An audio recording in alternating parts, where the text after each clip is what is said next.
ज्यों-ज्यों train गांव के समीप आती जा रही थी, मेरे मन को कई तरह के ख्याल सता रहे थे। पूरे 20 वर्ष गांव लौट रही हूँ, अपनी पढ़ाई पूरी करके और कुछ दिन नौकरी में गुजार कर।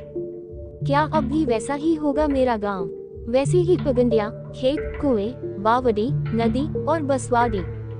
बसवाड़ी का स्मरण आते ही मैं भय से सिहर उठी। अरे, वहाँ तो चुड़ैलें रहती थी। क्या अब भी वहाँ होगी?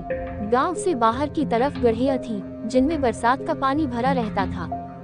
उन गढ़ियों के आसपास बसवाड़ी उगी थी, शायद उन गढ़ियों की नमी की वजह से।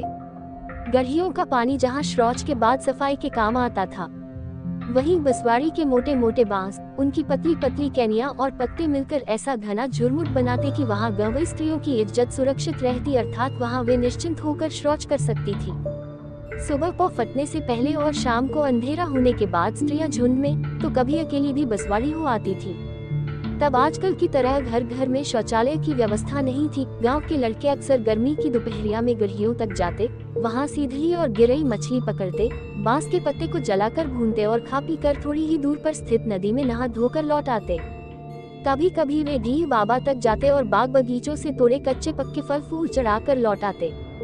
लड़कियां अपनी दोपहरिया गोटी खेलकर, एक दूसरी की ढील हेरकर या फिर इधर उधर की बातें करते काटती।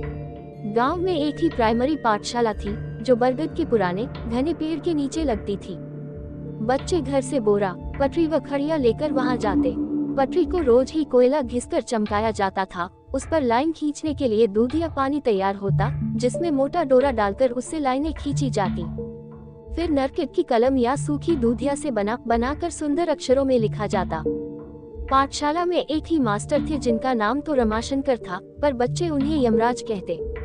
तवे की तरह काले, लंबे चौड़े, लाल आंखों और बड़ी बड़ी मूंछों वाले मास्टर साहब जब अपने उजले लंबे दांत निकालकर हो करके हंसते, तो अधिकांश बच्चे जांघिए में ही पेशाब कर देते।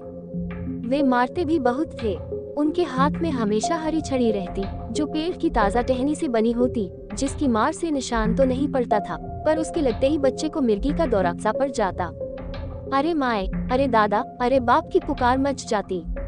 स्कूल में जब मास्टर जी नहीं रहते या फिर कहीं जाकर गपिया रहे होते, हम बच्चे खूब हो हल्ला करते, तमाम बातें करते, जो आगे बढ़कर चुड़ैलों तक पहुंच जाती। एक लड़की जो 12 साल की थी और जिसकी शादी भी हो चुकी थी, हम लोगों के साथ कक्षा 2 में पढ़ रही थी। उम्र के हिसाब से वह सयानी भी थी। एक दिन उसने बताया कि उसके दादाजी के पास रोज एक चुड़ैल औरत बनकर आती है और मल का उपटन व पेशाब का तेल लगाकर चली जाती है।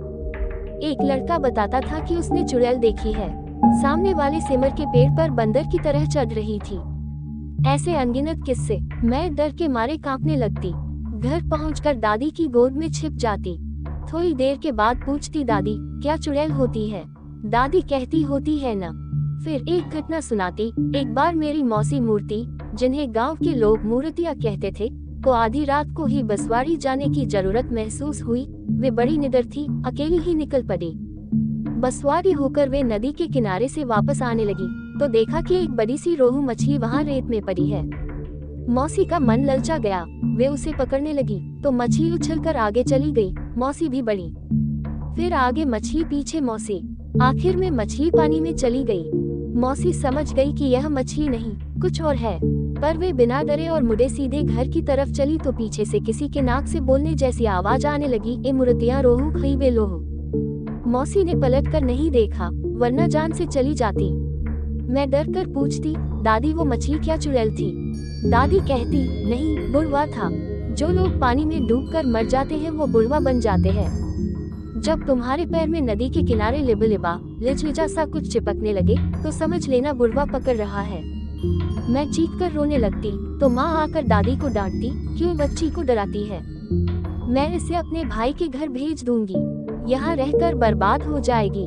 फिर दादी और माँ में झगड़ा शुरू हो जाता और मैं भागकर बुआ के पास जाती, तो वह भी चुड़ैलों के बारे में अपने अनुभव सुनाने लगती। अंततः माँ ने मुझे पढ़ने को शहर भेज दिया। हाई स्कूल पास करने के बाद जब मामा के साथ गांव लौटी, तो बहुत कुछ बदला हुआ था, पर चुड़ैलें और उनकी कहानियां उसी प्रकार थी। एक दिन मैं बसवाड़ी की तरफ दोपहरिया में कुछ लड़कियों के साथ निकल गई, तो धूप लग गई। लौटते तेज बुखार हो गया। बस क्या था, सारा गांव इकट्ठा हो गया। सबको संदेह था कि अवश्य ही मुझे चुड़ैल ने पकड़ लिया है। सुंदर सयान लड़की देख ललचाई गई होगी। फिर सोखा चाचा बुलाए गए। सोखा गांव का वह मर्द प्राणी होता था जिससे चुड़ैलें भय खाती थी, जिसकी जरूरत गांव के किसी भी घर को पड़ सकती थी। इसलिए सोखी को अनाज कटाई के समय ही सभी घरों से पर्याप्त अनाज दे दिया जाता था, जिसे सोखीती कहते थे। सोखा को बुलाया जाता देखकर मामा मेरे पास आए और बोले, देखो बेटा, कुछ भी हो जाए तुम हाथ पैर मत पटकना, बकझक मत करना, चुड़ैल वगैरह कुछ नहीं होती, तुम्हें लू लगी है बस। सोखा चाचा ने मुझे अपने सामने बैठाया और मंत्र पढ़ने लगे, फिर हाथ पैर पटकने लगे, पर मैं बैठी मुस्कुराती रही, क्योंकि सोखा चाचा के ठीक पीछे मामा खड़े थे और मुझे धैर्य रखने के इशारे कर रहे थे।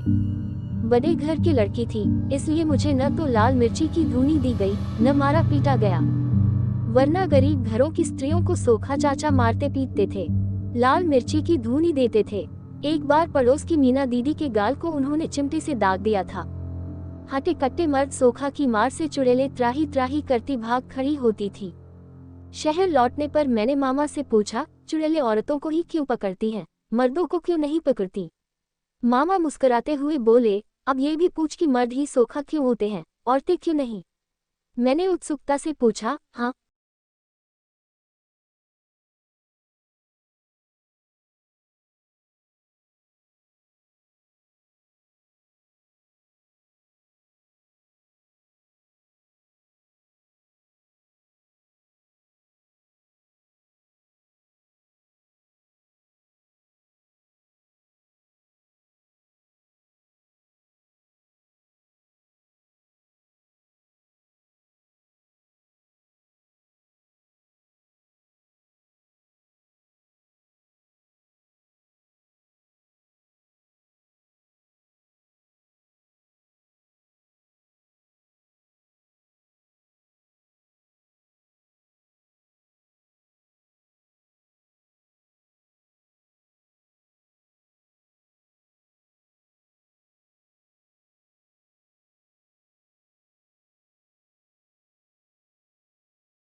बड़ा सम्मान करता था, उसको किसी भी चीज की कमी नहीं होने देता था। ट्रेन रुकी तो मैं अतीत से निकलकर वर्तमान में आ गई। गांव पहुंचकर देखा कि अब वह छोटे मोटे कस्बे में बदल चुका है। नदी सूख चुकी है, गढ़ियां पाट दी गई हैं, बहुत सारे खेतों में मकान बन गए हैं, बहुत सी दुकानें भी हो गई हैं। Fast food, Coca Cola, mobile phone की भी दुकानें हैं। अब सबके घरों में शौचालय है। कई स्कूल व इंटर कॉलेज भी खुल चुके हैं। गरीब बच्चे भी साफ सुथरे कपड़े पहनकर स्कूल जाते हैं व पटरी, स्केल व खड़िया के बदले कॉपी पेन का इस्तेमाल करते हैं। ये प्रगति अच्छी लगी। रात को माँ से बातचीत होने लगी। तो पूछ बैठी, माँ क्या अब यहाँ किसी को चुड़ैल नहीं पकड़ती? माँ हंसी, जब सोखा नहीं रहा तो चुड़ैलें कहाँ रहेंगी? सोखा कहाँ गया माँ? उद्धरण चिन्ह, उसने धंधा बदल लिया है, अब वह दारू बेचता है। दारू? पर दारू गांव में आई कहाँ से? सोखा ही लाया। शुरू में फुटबॉल जैसे खोल में मंगवाता था, फिर कनस्तरों में मंगवाने लगा। अब तो उसने कच्ची शराब की भट्टी उसी जगह खोल दी है जहाँ पहले बसवाड़ी थी, यानी जहाँ चुड़ैलें थी। हाँ, अब जहाँ सोखा वहाँ चुड़ैलें, और जहाँ चुड़ैलें वहाँ सोखा। शाम को चलना दिखाऊंगी चुड़ैलों को। शाम को धुंधलके में मैंने शराब की वह भट्टी देखी जहाँ पर ढेर सारी बोतलें थी और बोतलों में बंद थी चुड़ैलें। कुछ चुड़ैलें पुलिस की वर्दी में सोखा से चावा मान रही थी। जो लोग वहाँ बैठे थे उनके सामने बोतलों में बंद थी चुड़ैलें। जो बोतल खाली कर चुके थे उन पर चुड़ैलें सवार हो चुकी थी। उनमें से कुछ घर पहुंचकर अपनी औरत बच्चों को पीट रहे थे, कुछ नालियों में तो कुछ इधर उधर पलटनी खा रहे थे। सोखा अपने सामने रखे टीवी में माइकल जैक्सन का नाच देख रहा था, जिस पर चुड़ैल सवार हो चुकी थी। बाप रे, इतनी चुड़ैलें, इतने रुपयों में? मैंने हंसते हुए माँ से कहा, अच्छा हुआ माँ की चुड़ैलों ने औरतों को छोड़कर मर्दों को पकड़ लिया है।